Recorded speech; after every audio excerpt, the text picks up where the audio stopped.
Hello again, everyone. It's good to have you with us for this event.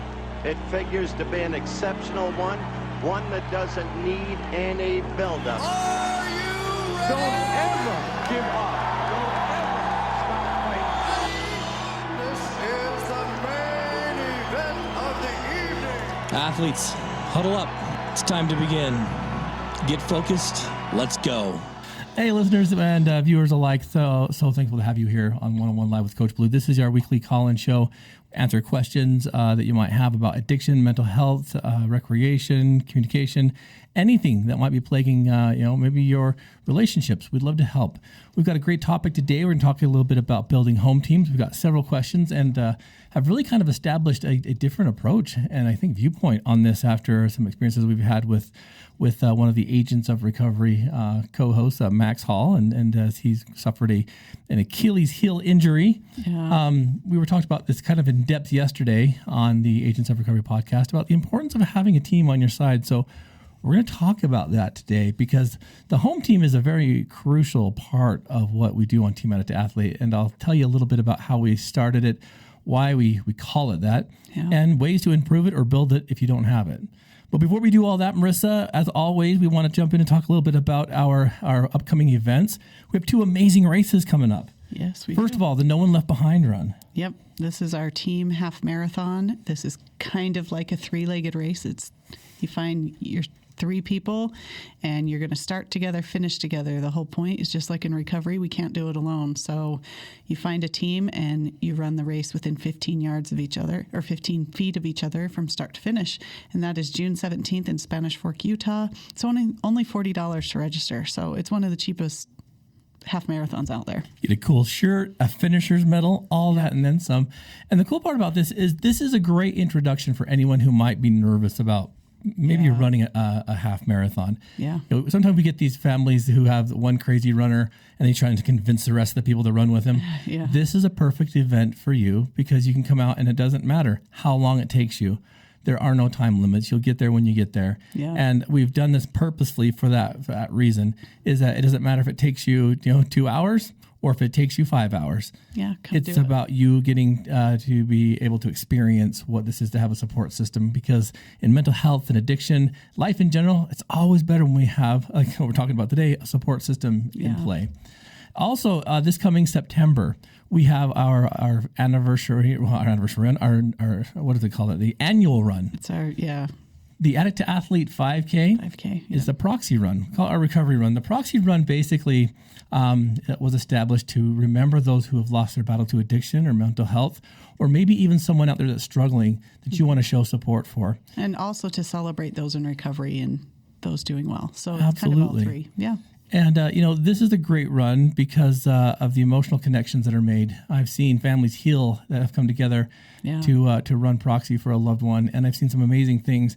This event was very big before COVID, and now we're slowly inching our way back. And so this is also a very, I would say, emotionally charged event. Yeah. But the benefits are so great. And this is also happening in September. What's the exact date?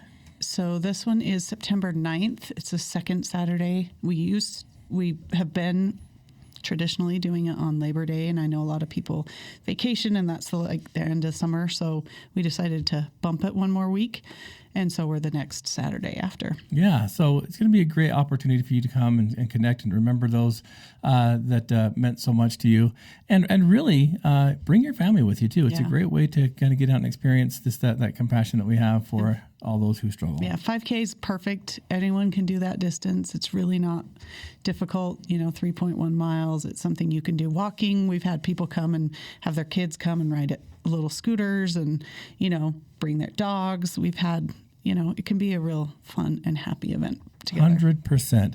So all of those races and other awesome, I think, content can be found on addicttoathlete.org. And if you go up to the top right corner, you'll find the tabs to register. Takes you right to the registration page. Yep. And share that page with the rest of your family. Let's get you guys out there. Please. Love to have you come out and recreate with Team Addict to Athlete this summer. Absolutely. So before we really cannonball into this, let's also give thanks to our Patreon subscribers. It's because of you this podcast gets pushed out a little bit further, from the equipment that you're able to help us provide to the hosting of the podcast on the websites.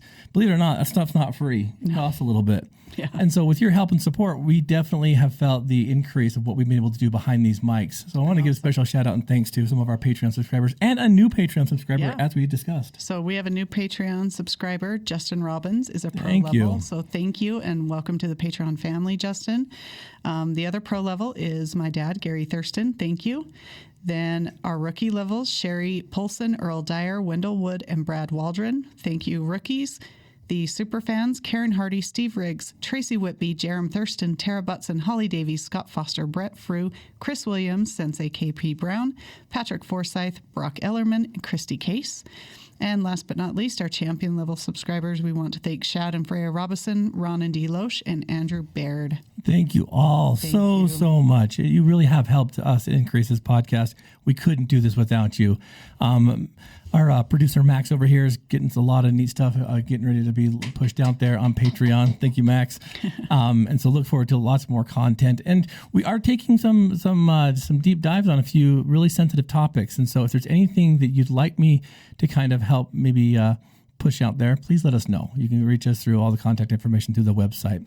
Absolutely. So listeners, we want to talk a little bit about your support system. I've noticed something kind of silly and strange about changing of the seasons. Doesn't matter if it's summer to fall or winter to spring. It always kind of starts bringing out some interesting characteristics in people, and this is typically when people relapse. Have you noticed that? Oh yeah, tons. It's a crazy thing. I don't know if it's like the werewolf and the full moon syndrome, but it seems like the changing of the seasons also should be very, particular in how you approach, maybe just from going inside to going outside or from going outside into the inside. Yeah. Something about it really does kind of spark this, this maybe sense of scarcity or maybe intrigue that gets us into some sticky situations sometimes. But as Addict athletes grown, we've noticed that the stronger support system you have, the bigger the home team advantage you can establish, the more likelihood that you're going to be able to survive and really strengthen your recovery through these experiences. And so obviously a play on words, the Addict athlete home team that we want you to establish is this in your own home. We can talk a little bit, Marissa, about why the metaphor, the home team, specifically with Addict athlete. We call this our home base. But the home team's something very different, isn't it? Oh yeah, absolutely. It's our support system. It's not only like the environment, but it's the people and who do we bring into our life. And some of those are going to be blood relatives and some of them may not. And that's okay. It's surrounding ourselves with people that lift us. So listeners, think of it like this. Think of your favorite sports team, whatever that might be. And for all of you guys who don't like sports, just humor us for a minute, right? Think about we'll say like the Boston Celtics, right? The Boston Gardens. There you are with like this very sacred, like ground that many people have played ball on, that like legacies have been born. And granted, they've torn the old one down and built a new one, but humor me for a minute. Yeah. Or like Yankee Stadium, something that's like so iconic. Wrigley Field. I love Wrigley Field. I've been there. When you build yourself a dynasty type team, you're going to start off a little slow. You're going to have some investments. You're going to have some players come in and come out. You're going to have some struggles and some bumps and bruises. But eventually, things will start to become homeostatic where it can be like strengthened. Yeah. And it can start working and operating well. But here's the deal. In order to create a home team, you have to have some understandings on which positions people play. Yeah. Who are the referees? What are the boundaries? What are the spectators expected to do? What is the general manager and all the office staff? What's everyone's job? Absolutely. Yeah. So when you think about building a dynasty team, all that stuff has to work together in order to create that atmosphere. And I love kind of the metaphor of what that looks like, because say if you're in Yankee Stadium or whatever, pick your favorite team. For me it's the Cubs. You don't let people come onto your home court or your home field and start ridiculing it, start mocking it, start tainting it with outside influence, right? You protect that. And it's because that's your home court, right? Like people fight for that through game and through playing hard so that they can maintain that during playoff seasons, so they can have home court advantage, because home court advantage means what? It's where they feel comfortable. It's where they've done their practices. It's kind of where they've been. Their home team crowd. Yeah, and they also have that support system of everyone that knows them. They usually have the biggest crowd, the loudest crowd, the ones that support them. It's what they know and where they feel safest, and so that's often where they perform the best. Now, instead of a microcosm of that, I want you to kind of put it down to the micro scale, into as soon as you open that door to the threshold into your environment, that's when the game's on. That's when you now have home court advantage. Yeah. What happens on that home court, I think you should pay attention particularly to some of the situations and things that happen on your home court. We talk a lot about emotional safety. In order to have a home and a home court advantage, you've got to first and foremost have emotional safety in your home. Yeah. Loosely defined, what is that? Emotional safety is a term to represent people are able to feel safe saying whatever they need to be able to express themselves. And sometimes that means, can they express their emotions, that they're angry, that they're frustrated, that they're scared, that they're mad, and feel like it will be heard, that it will be taken in and considered on the bigger picture of things, not just ignored or feeling unsafe in your home to even share extreme emotions because mom and dad may be too stressed to handle it, or they have too many other things going on, or a million other scenarios, but that you feel like you can share things that you're struggling with. So think about it. If you walk into your home court and the emotional safety is not there, and the positions that you want your players, your family to play aren't being filled, where's the lacking aspect of that? What I mean by that is, whose fault is that? Let's break this down a little bit, right? Players, family, right? Everyone has their own positions, but then you've got these coaches and you've got these referees. Who are the coaches and the referees in a family, you think? Often it's parents. It's referees can be people even outside of the home. Yeah. Teachers or, other people that kind of keep the ball in play, keep things going so that things are safe too, kind of run down, making sure the rules are being followed. So if mom and dad, or whatever situation it is, partner, whatever it is, if you establish yourself as coaches and like you're calling plays, you're kind of huddling, you're taking the knees, you're, see something get a little bit online, hey, you're going to ride the pine for a little bit, your timeout, you're, all that kind of stuff. Is that a good place for parents to be, or should they be players on the court with them? I think it depends. It depends on the situation, but I think most of the time parents are going to be the coaches, the ones kind of calling the shots and around to address what's going on. But there may be times where they need to come in and help. Well, that's what a coach does, right? They come in and they show them how to run the plays, and they point out like maybe situations that could improve, and they give trust into the team captains on the court, and kind of like point out other players that they want to get more involved, and that's kind of your job. Now, the kids, and the people that are under that roof of yours, whatever positions they play. Some of them might be the point guard, which is kind of be that person who points at all the problems. Hey, it's, did you see what the dog did, or did you see what this kid did? And you have the team captains who kind of rally the troops, right? And you have the mascots, the ones that are just kind of like there to be fun and to hang out. We got one of those at our house. He's a hoot.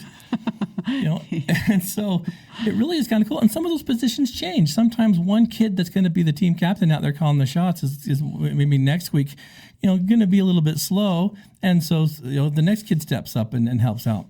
But what we've noticed to establish home court of our own was to allow the players, the kids, to communicate with each other, to communicate with us, and to sometimes say, hey, coach, hey, dad, that play you're running, that task you're giving me is dumb. Yeah. And I'm like, what? Right? And hey, let me hear you out. We had this conversation last night with one of our old players there, And I'm like, do you realize that you never really get the word no? Like, we very rarely tell you no. And so when we ask you for more detail to give us more information on something, why are you getting so defensive? Because we're not saying that you don't know how to play the game. We're not saying, that what you want to do is outrageous. We want more detail. We want you to call the shots more. It was hard to get that through her head because she had her game plan. That's what she wanted to do. Yeah. But I'm like, let us know where you're passing the ball. Let us know, Does that make sense? Yeah, we need to know what's happening in your life. We want to be there and want to understand, for sure. So as you think about your home being built as a home team and keeping your home court like sacred to a certain degree, right? It also means that like when things go wrong and the family or the team loses, you all lose together. Yeah. Because there's been times when we've had some pretty sensitive stuff come up right before, and it always seems to happen right before some kind of family extravaganza. I remember I could almost bank on the fact that every time we had family pictures to be happening, someone would lose their flipping shiz. And I'm like, great. Now we got to go smile for this camera. And every time I look at this picture, I'm going to remember like the 2 minutes before this where I wanted to smack all your heads together. Right? Yeah, you've said that exactly. Yeah, and I'm like, it's the funniest thing, man, because I'm like, why is it every time we have family pictures, someone loses their mind? It's stressful. Is it me? It could be. And me, I do. Yeah, and so, when that happens, we collectively lose together, and when we win together. Yeah. And the coolest part about that is the unilateral kind of movement that is made there. There are times when us coaches, the parents, we're going to make wrong calls. Mm-hmm. We're going to make calls that suck. We made a call that we should pack up our family, move to St. George once, and that was an interesting call, and it disrupted quite a bit. Rough for a while. Yeah. Yeah. But we came back and we started on a winning streak. And so when you look at this into your own recovery, one of the hardest things is that you might have been the Dennis Rodman of your family, right? You might be labeled the worm, right? And the thing is that Dennis Rodman was an amazing player, hands down, one of the most amazing players that ever played. I mean, he played with the most legendary team that's ever been assembled. Yet he was kind of an outsider guy there. Yeah. He didn't march to the same beat that everybody else did. Yeah. He was super aggressive, and especially for the time period. Holy cow! Like, this guy was intense. But he was also like leading in rebounds, and he had all kinds of other records that he broke. But you look at that kind of stuff, and then you come back and you integrate into that family system after having maybe some help, maybe some recovery. And do you continue to ride the bench? Do we say, hey, you have a history of running amok in this family, so you're going to be benched for a while? Yeah. Is that appropriate? Probably not. I think a lot of times it's learning to recognize everyone is different, number one. First off, we all can't act and respond to things in the exact same way, as much as moms and dads like that to be how it works. And learning to really enjoy and embrace the differences in all of our players on the team and all of the family members, that people have different talents, people have different abilities, and how can we enhance that by supporting curiosity, supporting whatever, that we can all learn to work together even with our differences rather than against each other because of our differences. So to start this, it's like, okay, so where do you begin? If you're going to begin to build a dynasty team, where does it start? And this is the hardest thing, because usually, and you have to remember, precursor to all this, the reason you're pursuing recovery and healing in the first place is to reestablish and build relationships. When you peel back all the layers to why you're doing this, that is the only reason you're doing it. And I've had people say, oh, I'm doing it for this. It all boils back down to relationships, connections, falling back in love. It doesn't matter how much money you have in your bank account, what kind of car you're driving, what kind of house you live in. None of that matters unless you have relationships. So if you think that's the destination, what we're talking about today is crucial for your success. I would say if you're going to start this, if you're going to start building a sober support system, a home team, you're going to want to start with your family. Why would starting with your family be the most important part? And this is the thing, like me, I mean, my family was kind of like blah, Yeah. But you're my family. Yeah. People that we bring into our lives can become family. Yeah. And so there's a difference between that. It doesn't have to just be, like Marissa said, blood. It could be allowing people in to become, emotionally intimate with them.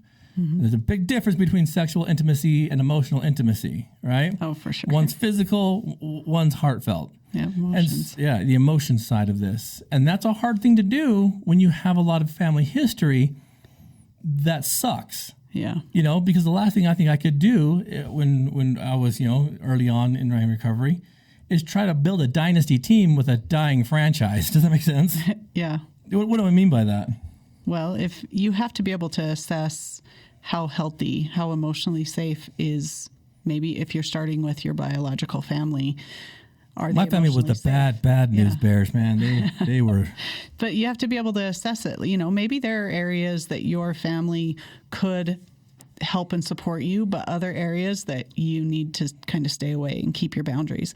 And so you have to be able to identify, where is it? I can turn to these family members for these needs, and I can turn to these family members for these needs. And these other needs that I have in my life and being able to be supported in my recovery, I need to find other players, because what I have right now, my resource isn't working.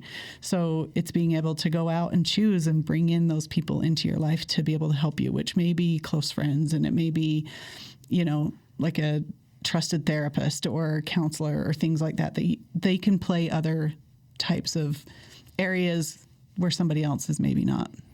And it's a hard one, because there will be some family members that you would like to have on your team that do not want to play for you or with you. Mm-hmm. And that's okay. They can be free agents on the outside. We want to build you someone and a foundation of a team that family can kind of start to be the core of. Now, for instance, I say that, in order to get clean and sober, I had to walk away from my family, and I did 100%. Yeah. But that's also kind of a lie, because as I was doing that, I was also growing closer to you. Yeah. And so although the nuclear family I grew up with was no longer an option for me because of their own chaos and safety, yeah. I didn't do this alone. I got down to the bare bones of a team, so to speak, and I found you. Yeah. And so I didn't do this alone. My family began to be you and your siblings and your parents. Well, and it started even with, we've discussed too, our friend Don that kind of took you under his wing, and you kind of had that support. And then you did start therapy and counseling, and that became a support for you.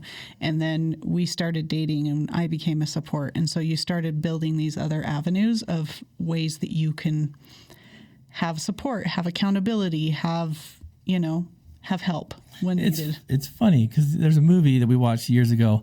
I think it's called Moneyball. It's got Brad Pitt in it or something. Mm-hmm. And Brad Pitt decided to help build a dynasty team baseball. And I want to say it was the Red Sox? I can't remember. Yeah, I can't remember. And he wanted to build this franchise team, but he didn't want to do it just by getting like the biggest, baddest, fastest players. He started looking at their statistics and said, if we could build a team around mathematical statistics, it doesn't matter if they are the all-star, leader on the team. Like, these people have specific talents in each area. And so he built this team very analytically. Yeah. And I think that's kind of what I did in my recovery, if that makes sense.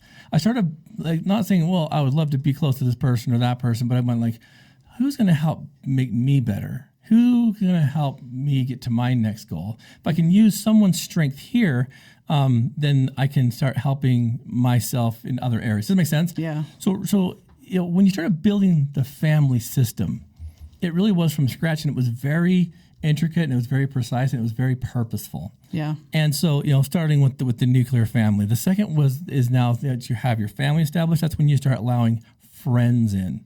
Mm-hmm. Now, this is an interesting thing, right? Because friends, they're a hoot, right? let's be honest. I remember years ago sitting, and this is years and years ago, we're talking circa 22, 23 years ago, at an oil changing place. They used to have these things called magazines, because no one had cell phones at the time to be, and it was like Motor Trend or something. Yeah. And the back couple pages was all dedicated to 4x4 accidents. They had these awesome trucks that are up to their doors in mud. Some of them are on fire, tipped over in the snow.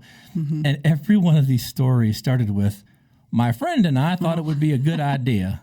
Or, my friend and I were driving down, and it was funny. Every one of them started with my friend and I, or me and my friend, or me and my buddy. And I'm like, who the freak friends do you guys hang out with that this is the outcome? So many. You know, and I'm like, and I wish I could have like grabbed my cell phone that didn't exist and take a picture of it to have it. But I thought, this is funny. I'm like, who are these friends? They're like, hey, I bet you can make it across that crevasse, right? Always. Hit the gas, Earl, and there it goes, right? So, you know, I look at this kind of stuff and I'm thinking, friends, if you're going to bring friends into your home court, there's some boundaries that you've got to start setting too, because friends will always have your back to a point. Mm-hmm. And I like this because you have those ride or die friends, right? Yeah. But they don't last as long as family. Yeah. And friends are super important to this. Don't get me wrong. Yeah, you need. You know, they can provide a unique perspective on your life and give you some outside perspective. Mm-hmm. But with choosing friends, you've got to choose a support network that's going to strengthen you. We talk about this all the time. You're the average of the 5 people you spend the most time with. If you're surrounding yourself with friends, they have to be the top notch of the top notch. Well, and often some of that comes with maturity. As you get older, you're able to assess and maybe, like, yeah, when I was a teenager, I'm sure I didn't have any friends that I could call out or they could call me out. Marissa, no friends? But that you wouldn't just do stupid stuff together because no one would say, hey, what, really? I don't think we should do that. You know, like, who is the voice of reason in a teenager's brain? I don't think there is a voice of reason, really. But as you mature, you start being able to identify friends that maybe that can do that, and that you would be able to do that for someone else. Like, yeah, that's great, but what do you think about this? And kind of helping you see something a little bit differently that you didn't see, you know? And I think as we get older, we can do that. And so you can still have supportive friends that are good and good for you. But yeah, some of those friends that, yeah, you may be able to have a great fun time with, maybe aren't the safest to hang around with for too long, right? Yeah, absolutely. And the funny part about that too, though, is like, you talk about the youth and having young friends. When we're adults, those friendships are still very important. Mm-hmm. And sometimes those friendships are born out of the next category that you build your team around. That's your colleagues. I look at like the people I've worked with, the people that I've been able to rub shoulders with in a lot of different areas. Yeah. And I think of Bruce Miller, who I worked with for years. I worked with him for so long, and he was such a funny guy, and I loved him to death. And it was one of these things where we worked really well together, and but it was always this work relationship.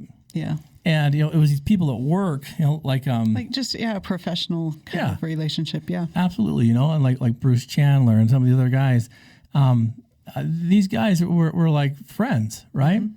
But they're colleagues too. But in order for me to kind of maintain those relationships, I've had to surround myself even with great employees. And there's been some that have sucked, some micromanagers that are, I think, are the dumbest people that walk the face of this earth. And, we won't get into those guys, but they were not helping me establish my home team. Yeah. So these colleagues, after your friends, are kind of important too, because you do spend a lot of time with these people. Yeah. In fact, last week we presented at the URTA conference, and I ran What's that? What's the URTA conference? The Utah Therapeutic Recreation Association. There you go. Anyway, I ran into some old friends of mine, like, a friend of mine, Nikki, that like we worked together, oh my gosh, back in 97. The year 1997. 1997. Yeah. I haven't seen her in a long time. But we became great friends. We, in fact, were roommates for a long time. We, hung out and did a lot of things with my family and her family, but we also had a professional relationship as well. And she was just a great person and a great person to have around and be with me. Mm-hmm. But you have them everywhere. I look at that kind of stuff and I think, those are interesting. In fact, you'll probably spend more time with your colleagues than you will actually with your friends, and almost hours that you do with your family. Very true. So surrounding yourself with people that you're employed by is actually more important than we might think. Until you said that, I didn't really even kind of think about that, but we spend a grundle of time with people that we work with. Yeah. Why? Because we want to spend as much time with our families. Well, that doesn't make any sense.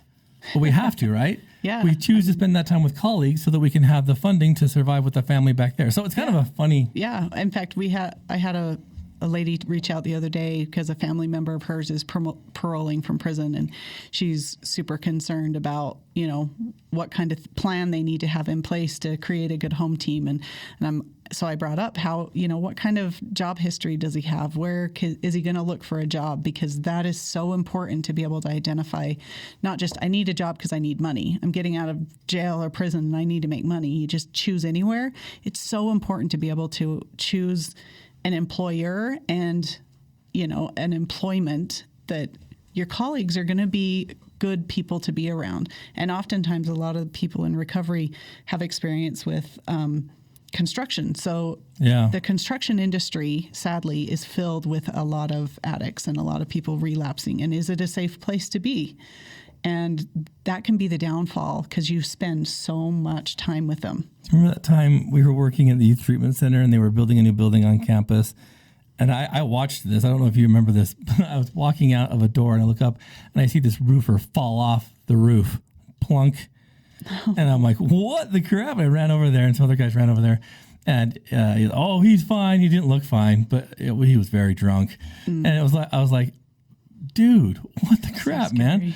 Like, you do realize that we have to now occupy this building. So if you're coming in intoxicated and you're swinging a hammer, like, did you get enough nails in there? Like, how good is this being? Was it a Friday afternoon? You decided, hey, you know what? Just put one nail in there. That'll hold it. Let's get down here. Like, dude, come on.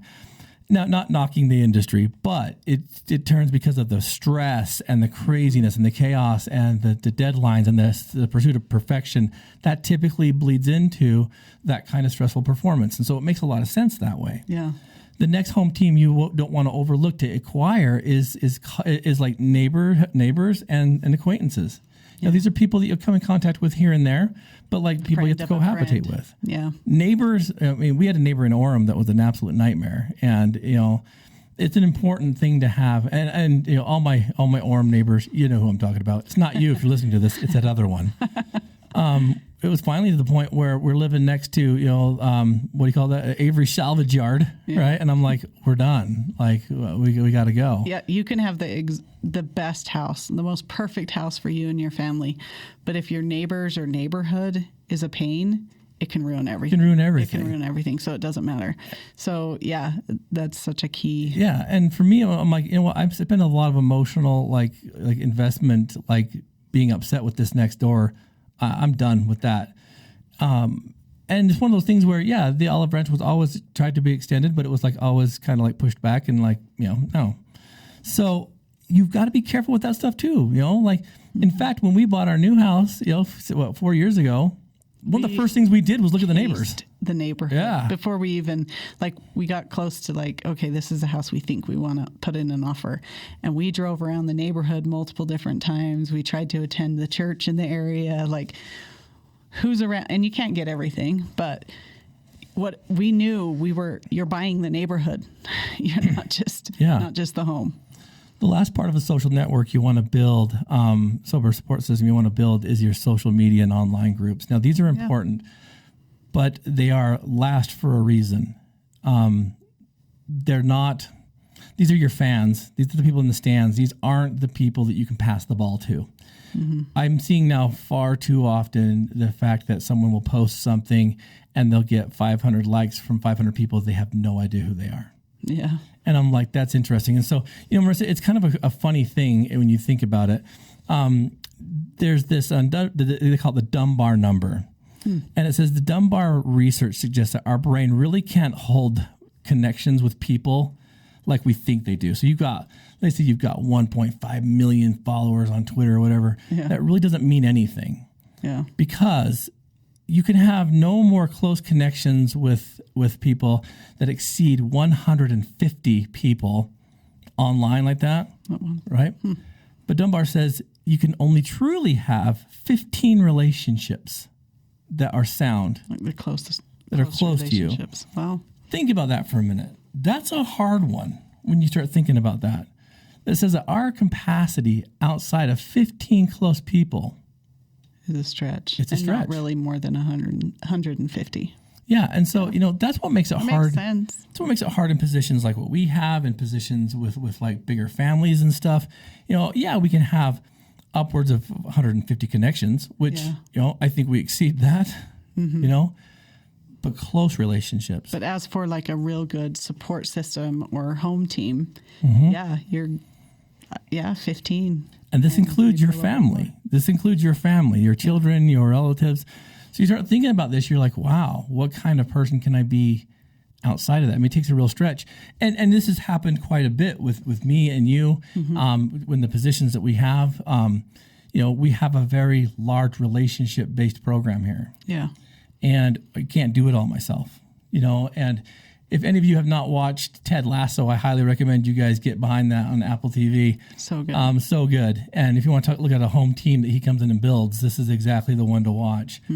But there was a situation where a very close colleague that Ted was coaching with got upset because he was under the impression that Ted didn't give him enough attention. Yeah. And man, that's happened to me many times on this team. All the time. Where as much as I'd love to spend this quality time with everybody, I can't. Yeah. I have my own limitations. That's why we ask for, like the Coach Kinneys and the Coach Earls and the Coach Johnsons and That's Coach why Jeds. we have our peer support and we have our coaches and our team captains, because that helps make our support for Addict Athlete bigger. But yeah, it all can't be Coach Blu has the connection. I mean, on our Facebook group, we have 2,000 people. Our Facebook page is, almost 9,000. Sorry, we can't connect with everyone. We wish we could, but we can't. So it's within our environment, it's within our team that we have to support each other. So it becomes a great foundation to build something larger rather than something straight up. And the cool thing about that, though, is that when we're together, whether you come to a meeting, we're talking on the podcast, we're having a therapy session, I'm there with you. Does that make sense? We're there. And I watched Max Hall do this on the field last weekend after he was injured and then got mauled by all these spectators who had really no clue of the amount of pain he was in or the situation that had kind of kicked him in the calf, so to speak, right? Jeez, yeah. And so as Max was sitting there and as he was kind of going through all this, and you could tell he was in excruciating pain, he knew that he was there, so he needed to be present. And so each person that came up and had some contact with him, it was very personal. Yeah. Right? And so I thought, that's kind of the ticket there. Although, we can't maintain tons of relationships, when you're in the presence of someone, you want to feel like you're being heard, you're being listened to, you're important. Yeah. We can do that with an astronomical amount of people. Does that make sense? Yeah. It doesn't have to be rushed or doesn't have to be awkward or strange. And so that's what I truly think that rebounds me. The reason why all this is support, listeners, is because building a sense of belonging means that you are establishing those unilateral kind of positions that are going to help strengthen your recovery, the foundations of what you're building. Yeah. You will have a reduction in stress, obviously. Yeah. Because you'll have people that have your back. We talked about that with Max. Max yesterday was talking a little bit about the support system and how stress relieving it's been, which means that now he can open himself up to other forms of stress he didn't know was there, like having to ask for help. And well, and I remember him saying, just how scary it is to talk about where he's at, but then he is able to say, if I'm struggling, that's mostly for an addict, that's the scariest thing to do. Addicts, part of that life is to be secretive, to be hidden, to be unconnected. And so when you start looking into recovery and you start making these connections, to be open and honest and vulnerable is really scary. It's totally against the way you're used to living. But he was saying how he's able to talk to, first, he always tells somebody, and it's usually his wife, Kenzie, and says, hey, I'm just feeling off. I don't know what's wrong, but I'm a little more edgy. I'm whatever. And just saying that. I should do that more often. Yeah. It'd be almost daily occurrence, huh? Yeah. Every time I wake up in the morning, hey, I'm off. I'm off today. But he said just being able to say that is like a release, and it gets something off his back that he's been carrying. And sometimes he doesn't even recognize that it's there until he says it. And then she can just be, okay, well, what can I do to support you? How can I help? It's a really cool thing. I like that a lot. But it is against the addict mentality. So it is something that has to be practiced. It has to be developed, and being willing to say, hey, I need to reach out. I need to, tell my wife I'm struggling, but maybe reach out and say, hey, can we go for a drink with a friend and go out to dinner? Because I just need to talk, and I need to have multiple people I talk to, not just one. Because what does it gives you that emotional support that you don't really want to ask for, but if someone knows, can offer it. Yeah. And, that improves kind of that self-worth and self-esteem because you feel like you belong again. So, it's a crucial aspect of this, and we've barely scratched the surface, but, in order to maintain your forward progression of recovery, this is a crucial part. Team Addict Athlete does a great job at this because we are not just a sober gym. We are not just an outlet for sober recreation. We are a therapeutic counsel type program that builds relationships that most programs will tell you, stay away from for a year into your recovery. It's impossible. It's impossible not to have relationships. Yeah. So how about you become coached into positive relationships? Well, and through our assessments, we've started some assessments over the last year. And one of the questions is what is the biggest benefit of Addict Athlete to you? And without fail, number one has been support system and connection and relationships. Yeah. And we've done this assessment now 3 or 4 times, and that consistently has been the highest. There's quite a few of them, and they can multiple choice and choose, but those connections are huge, and it is something that's outside of, we have our weekly meetings, but you build those connections by doing the workout outside or coming to a service project we do or another event. Like we have a race coming up, a Break the Cycle relay, and it's being able to do those things outside that build stronger relationships so that you can create and strengthen your home team. And even if you're out there and you don't have a team yet, let's say you're a free agent, right? Mm-hmm. You're kind of roaming out there in the ethos. The minute you start putting in work, the minute you start doing something for you, and what I mean by that is something that's going to help bring a little bit more emotional stability, some awareness, some victory, mm-hmm. right? Your family system will start to notice immediately. They'll be like, hey, I saw this picture on Facebook. You running a race? What was that? Yeah. Or who are these people that you're surrounding yourself with every Tuesday? What's going on? And like it or not, people will watch you and they'll more often than not invite you in. Mm-hmm. And that's kind of a cool thing too, because now your actions are producing more than your words did. Yeah. And so I would say, show up, come invest in a part of the team. Yeah. Right. You don't have to be a world-class athlete. You could be a couch potato. Yeah. It doesn't matter. We had a guy just wander in here this morning saying he'd heard about the team, has been told he needs to come to a meeting. He's been a little afraid and just kind of peeked his head in today. And we had some great conversations with him, new in recovery and just wanting to do something different. And I know that's scary. That's really scary to do, but you have to start getting out of that comfort zone to be able to start stretching. Absolutely. And we'd love to show you around. If you guys are in that position and you're kind of hesitating, come stop by the facility here. Come meet the staff. Come meet the athletes. Mm-hmm. Start building your home team. So, listeners, it's an important aspect. We have a lot more of these kind of topics backlogged on our podcast. You can jump on addicttoathlete.org. Marissa's categorized all of our podcasts on there. Great resource. Just go on there and you can hit play and listen. Invite your friends and family to listen too. It's a great way to kind of get this message going. And a way to truly do it is to show up.